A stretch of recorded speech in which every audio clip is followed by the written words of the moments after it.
और GDP growth की रफ्तार अनुमान से बेहतर रही है। FY23 की चौथी तिमाही में जीडीपी ग्रोथ 4.4% से बढ़कर 6.1% हो गई है।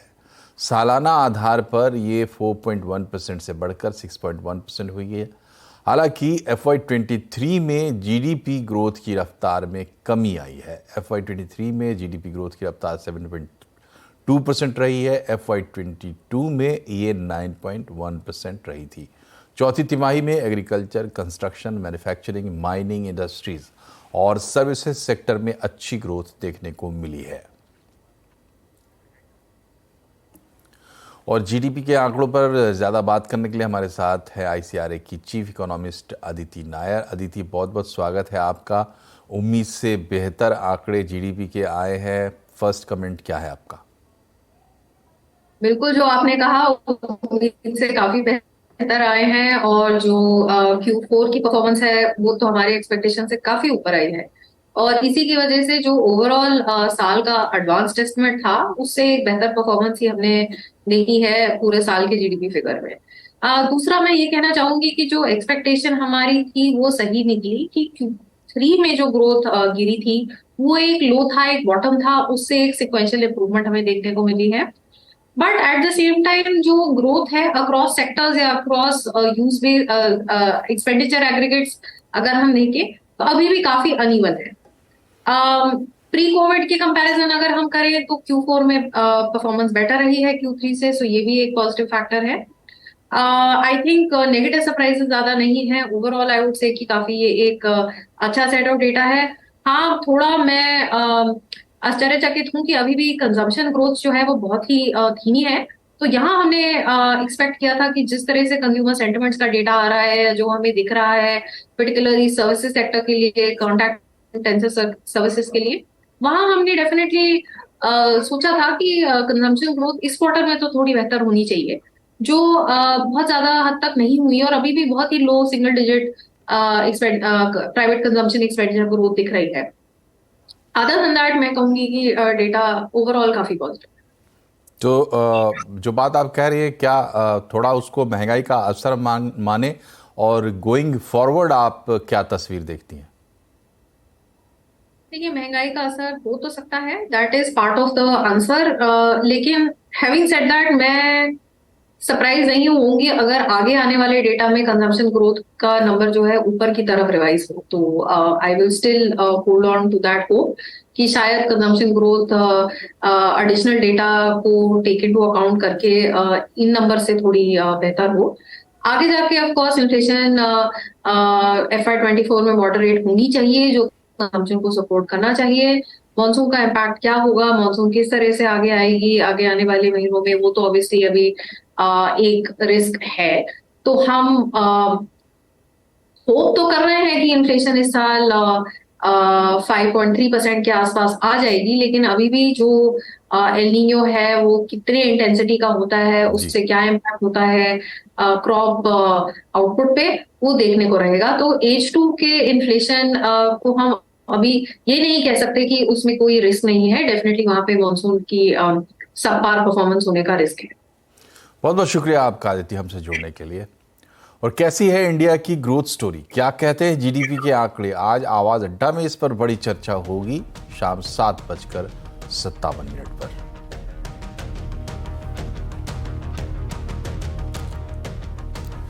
ज्ञानवापी केस में मुस्लिम पक्षकार को बड़ा झटका लगा है। मस्जिद कमेटी की याचिका को इलाहाबाद हाई कोर्ट ने खारिज कर दिया है। इसमें मांग की गई थी कि वाराणसी कोर्ट में श्रृंगार गौरी की पूजा पर चल रही सुनवाई को रोका जाए, लेकिन कोर्ट ने इस अर्जी को खारिज कर दिया है। कोर्ट ने कहा है कि इस पर सुनवाई स्थानीय कोर्ट में चलती रहेगी।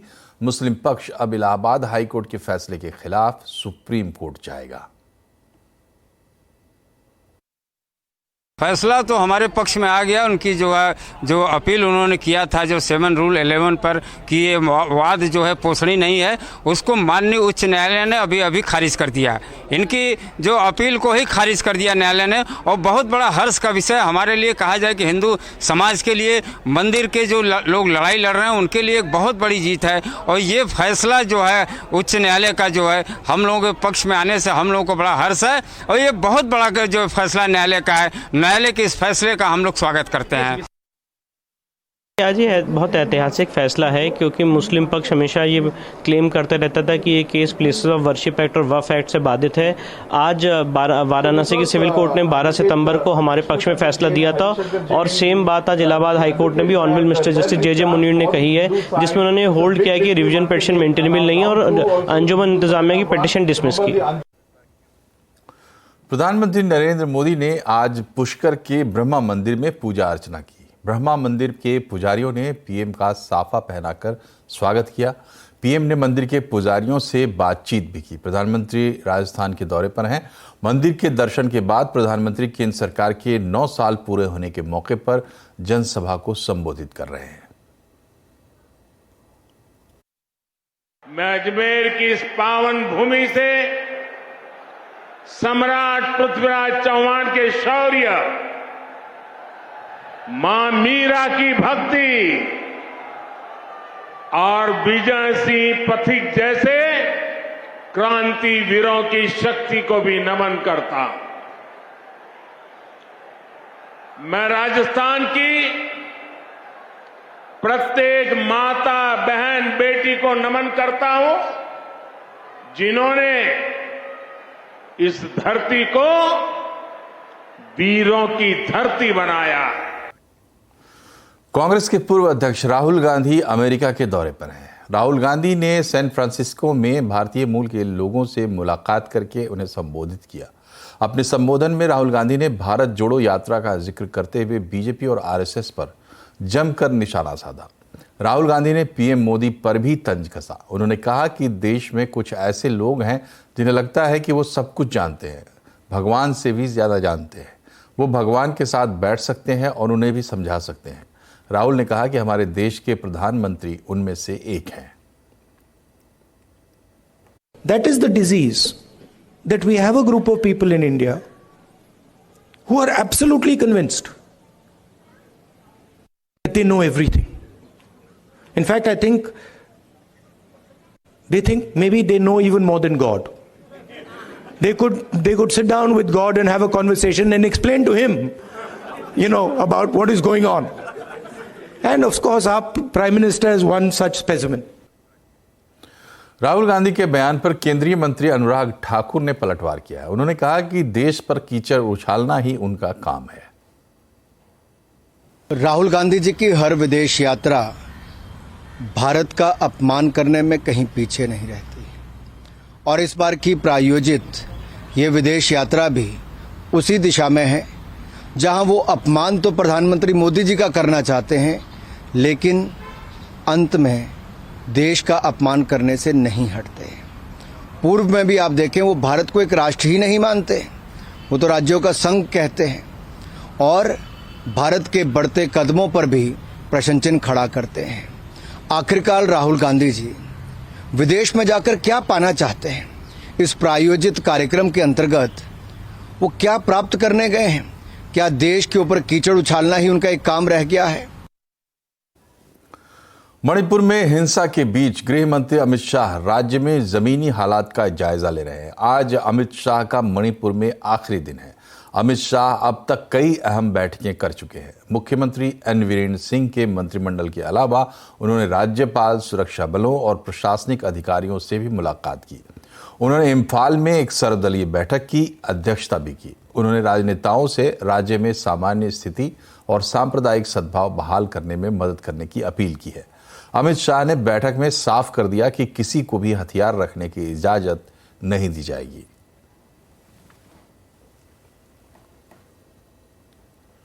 WFI के पूर्व अध्यक्ष बृजभूषण सिंह के मामले में आज बड़ा ट्विस्ट आ गया। पहले तो दिल्ली पुलिस ने एक ट्वीट किया और उसमें बृजभूषण के खिलाफ पर्याप्त सबूत नहीं होने की बात कही, लेकिन जैसे ही मीडिया में यह खबर आई, दिल्ली पुलिस ने ट्वीट वापस ले लिया और कहा कि यह खबर पूरी तरह से गलत है। पुलिस ने कहा कि अभी भी पुलिस बृजभूषण के खिलाफ पूरी संवेदनशीलता के साथ जांच कर रही है। हालांकि ये भी कहा जा रहा है कि दिल्ली पुलिस को शक है कि जिस नाबालिग की तरफ से यौन उत्पीड़न का केस बृजभूषण पर लगाया गया है, उसकी उम्र को लेकर संदेह है। ऐसे में पॉक्सो मामले में भी नया टर्न आ सकता है, लेकिन अभी ये सभी खबरें सिर्फ सूत्रों के हवाले से हैं, कुछ भी पक्के तौर पर नहीं कहा जा सकता। इस मामले में ज्यादा डिटेल दे रहे हैं अंशुल सिंह। वाहनों द्वारा लगाए गए आरोपों पर दिल्ली पुलिस की तफ्तीश जारी है और ये तफ्तीश अपने आखिरी चरण पर पहुंच चुकी है। दिल्ली पुलिस में बैठे सूत्रों की माने तो अभी तक दिल्ली पुलिस को कोई ऐसा सख्त सुराग नहीं मिला है, पुख्ता सुराग नहीं मिला है जिससे वो जाकर बृजभूषण सिंह को अरेस्ट कर सकें। याद रखें, रेस्लर्स की मेन डिमांड अभी यही है कि बृजभूषण शरण सिंह को तुरंत अरेस्ट करना चाहिए और उसको तुरंत जेल में डालना चाहिए। बट दिल्ली पुलिस के सूत्रों की माने तो अभी तक जितनी भी तफ्तीश की गई है उसमें ऐसा कोई भी सबूत नहीं मिला है जिससे बृजभूषण शरण सिंह के खिलाफ ऐसा कोई एक्शन लिया जा सके। दिल्ली पुलिस ने अभी तक कई लोगों की, दर्जनों लोगों की स्टेटमेंट्स रिकॉर्ड कर ली हैं। बृजभूषण शरण सिंह की भी स्टेटमेंट 2 बार रिकॉर्ड की जा चुकी है दिल्ली पुलिस द्वारा। उनका ये कहना है कि अभी तक कोई एविडेंस नहीं मिला है, इसलिए कोई एक्शन नहीं लिया जा सकता। और जिस तरह से रेसलर्स कल हरिद्वार हर की पौड़ी पहुंचे और अपने मेडल्स को बहाने की बात की, उस पर भी दिल्ली पुलिस का यही कहना है कि ऐसा कोई कदम नहीं उठाना चाहिए, क्योंकि ये जो मेडल्स हैं ये देश की सम्मान के लिए हैं, देश के प्राइड के लिए हैं और उनके साथ ऐसा व्यवहार नहीं करना चाहिए। जबकि जो मांगे हैं रेसलर्स की, उन पर दिल्ली पुलिस काम कर रही है, पूरी तफ्तीश चल रही है। याद रखिए, सुप्रीम कोर्ट ने पहले ये कहा था, दिल्ली पुलिस को निर्देश दिए थे कि इस मामले में एफआईआर रजिस्टर की जाए। एफआईआर रजिस्टर कर ली गई है, उसके बाद तफ्तीश जारी है। कानून के अंतर्गत दिल्ली पुलिस के पास 90 दिन का समय है जिसमें वो ये पूरी इन्वेस्टिगेशन खत्म करके अपनी चार्जशीट फाइल करे। बट सूत्रों की अगर अभी माने तो अभी तक कोई ऐसा पुख्ता सुराग नहीं मिला है जिससे बृजभूषण शरण सिंह के खिलाफ ऐसा कोई सख्त एक्शन लिया जा सके। अगले 10 से 15 दिन में हमें बताया जा रहा है कि या तो चार्जशीट या फिर एक फाइनल रिपोर्ट, जिसे एक क्लोजर रिपोर्ट भी मान सकते हैं, वो कोर्ट में फाइल कर दी जाएगी, जिसके बाद हो सकता है ये या तो ये केस बंद हो जाए या अगर अभी बची तफ्तीश में कोई ऐसा सुराग मिल जाए तो एक चार्जशीट फाइल होगी, जिसके बाद बृजभूषण शरण सिंह के खिलाफ कोई भी एक्शन लिया जा सकता है। अब ये देखना बहुत दिलचस्प होगा कि ये तफ्तीश अपने आखिरी चरण में है। क्या दिल्ली पुलिस कुछ ढूंढ पाएगी बृजभूषण शरण सिंह के खिलाफ या फिर रेसलर्स के हाथ दोबारा खाली रह जाएंगे और उनको दोबारा इस डिसअपॉइंटमेंट को फेस करना पड़ेगा। इधर बृजभूषण सिंह ने एक रैली में आज फिर अपने ऊपर लगे आरोपों पर जवाब दिया। उन्होंने दोहराया कि अगर उनके खिलाफ सबूत मिलते हैं और कोर्ट सजा सुनाएगा तो वो फांसी पर चढ़ने को तैयार है। कहते हैं रघुकुल रीत सदा चली आई और प्राण जाए पर वचन न जाए। और मैंने उसी दिन कहा, कब हुआ, कहां हुआ, किसके साथ हुआ।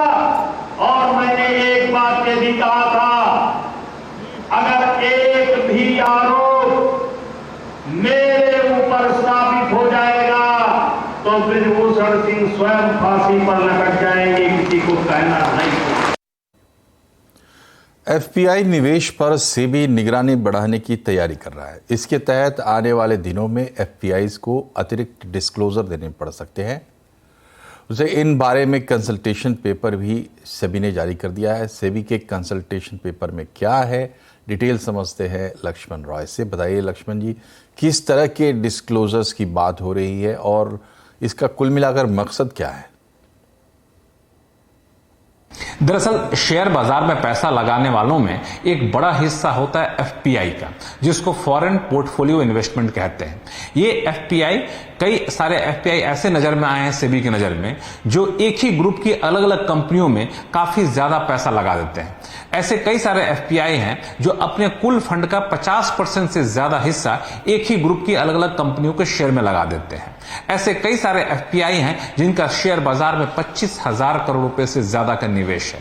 तो सेबी ऐसे एफपीआई को हाई रिस्क कैटेगरी में रखना चाहता है और सेबी ने कंसल्टेशन पेपर जारी करके यह प्रस्ताव रखा है कि ऐसे एफपीआई के लिए डिस्क्लोजर नॉर्म और सख्त किए जाएं। यानी ऐसे एफपीआई को और ज्यादा खुलासा करना होगा। खुलासा क्या करना होगा, तो उन्हें यह बताना होगा कि आखिर ये पैसा किनका है, इसके जो निवेश की रकम है उस पर मालिकाना हक किसका है। एक ही ग्रुप की अलग अलग कंपनियों के शेयर में इतना ज्यादा पैसा लगाने के पीछे आर्थिक हित क्या है, और साथ ही उन्होंने ये भी बताना पड़ेगा कि ये पैसा कहां से आ रहा है। ये सारी बातें उन्हें अपने डिस्क्लोजर नॉर्म्स के तहत बतानी होगी। और इस प्रस्ताव के पीछे, सेबी के इस प्रस्ताव के पीछे असली वजह यह है कि सेबी चाहता है कि ज्यादा पारदर्शिता आए जब एफपीआई पैसा लगा रहे हैं शेयर में। और सेबी को इस बात का अंदेशा है कि कई सारी कंपनियां जब minimum public share holding norm की शर्तों को पूरा करने जाती हैं तो अपने हिस्से का शेयर तो बेच देती हैं इन शर्त को पूरा करने के लिए, लेकिन अप्रत्यक्ष रूप से फिर शेयर खरीदती हैं और अप्रत्यक्ष रूप से शेयर खरीदने के लिए एफपीआई का धड़ल्ले से इस्तेमाल करती है। कई एफपीआई तो ऐसे भी हैं जो सिर्फ एक ही ग्रुप की अलग अलग कंपनियों में पैसा लगा रहे हैं। ऐसे में क्या होता है, minimum public share holding norms के शर्त के पीछे जो असली मकसद था वो मकसद पूरा नहीं हो पाता है, शेयर में मैनिपुलेशन होता है, शेयर में पारदर्शिता नहीं रहती है। इन्हीं सब चीजों को दूर करने के लिए सेबी ने प्रस्ताव रखा है। 20 जून तक लोगों की राय मांगी है। लोगों की राय आने के बाद फिर अंतिम नियम सेबी की तरफ से जारी किए जा सकते हैं। शुक्रिया लक्ष्मण जी। और अब बात करते हैं बाजार की। आज 4 दिन की तेजी पर बाजार में ब्रेक लग गया। आज सेंसेक्स निफ्टी दोनों गिरावट के साथ बंद हुए। सेंसेक्स 347 पॉइंट और निफ्टी 99 अंक गिरा। बाजार का एक्शन समझते हैं सुमित से। सुमित बताइए, सबसे ज्यादा एक्शन कहाँ रहा और कौन से शेयर्स गेनर रहे? देखिए, पहले निफ्टी के टॉप गेनर्स देखते हैं क्योंकि आज कोटक महिंद्रा बैंक, भारतीय एयरटेल, ये दोनों ही आपको दिखाई पड़ेंगे बतौर एमएससीआई रीबैलेंसिंग का इम्पैक्ट। तो दोनों में ही buying, Tech Mahindra, Kotak Mahindra bank, Bharti Airtel, Sun Pharma, जहां पर खरीदारी का दौर बनता हुआ दिखाई पड़ा। निफ्टी लूजर्स में ओएनजीसी, यहां पर प्रेशर रहा। एनटीपीसी, एक्सिस बैंक और रिलायंस करीब करीब 2 से लेकर 2.5% तक का बिकवाली यहां पर भी देखने को मिली। मिड कैप में सुजलॉन नंबर्स के बाद 10.5% ऊपर बंद हुआ। अरविंद 8% ऊपर बंद हुआ। वेल्सपन कॉर्प 4% ऊपर और क्रिसिल करीब करीब 2.5% तेजी यहां देखने को मिली। मिड कैप गिरने वाले शेयरों में वकरांगी, रिलायंस इंफ्रा, टोरेंट पावर और जेएसडब्ल्यू एनर्जी, पूरा एनर्जी पैक जो कि प्रेशर के साथ कामकाज करता हुआ दिखाई पड़ा। एफएमसीजी नए हाईस पर आज बंद हुआ तो Colgate, United Spirits, Britannia, Godrej consumer 1 से लेके 0.25% तक की तेजी के साथ बंद होते हुए दिखाई पड़े। और कुछ हद तक प्रेशर रहा Jubilant food, ITC, agrotech, Emami जैसे नाम, जहां पर कुछ हद तक दबाव बनता दिखाई पड़ा। लेकिन की हाइलाइट्स में एमएससीआई रीबैलेंसिंग का इंपैक्ट और साथ साथ एफएमसीजी जो कि अच्छी तेजी में बंद होते हुए दिखाई पड़े। आज हम हैं एबेकस इंडिया के हेड ऑफिस में और आज हम बात करेंगे एक बहुत ही खास मेहमान से, mister Sunil Singhania. Nice to see you and fit. तो बहुत ही अच्छा लगा देख के आपको। हम कहते हैं कि इंडिया में 4D का पूरा एक समावेश हो गया है। एक तो डेमोक्रेसी, एक डेमोग्राफिक, थर्ड जो D बहुत इंपॉर्टेंट है इज द डोमेस्टिक इकोनॉमी। और डिजिटल इंफ्रास्ट्रक्चर ने हमको बहुत एफिशिएंट बना दिया। क्या मार्केट में एक रिस्क है सुनील सर इस समय एक बबल का? बबल 30, 40, 50 पी होता है तो उसको बबल कहते हैं। 17 पी में कहां से बबल होता है? ये तो फाइनेंशियल सर्विसेज बहुत क्लियर है। It's a large sector also. I think IT services at some point of time you have to try. Infra related company, cement लग रहा है कि डिमांड ग्रोथ इज गुड। अगर इंडिया ग्रो तो आप, मैं, बाकी सब भी ग्रो होंगे। एक के बाद एक बार फिर से आपका स्वागत है। अब फल, सब्जी, अनाज बर्बाद नहीं होंगे क्योंकि सहकारिता के जरिए दुनिया की सबसे बड़ी भंडारण क्षमता योजना को कैबिनेट ने आज मंजूरी दे दी है। कैबिनेट ने और क्या फैसले है जानने के लिए चलते हैं लक्ष्मण रॉय के पास। बताएं लक्ष्मण जी, क्या फैसले हैं? दरअसल कैबिनेट ने सबसे बड़ा फैसला लिया है अनाज भंडारण को लेकर के, या फिर कहें फल सब्जी के स्टोरेज की बेहतर व्यवस्था को लेकर के।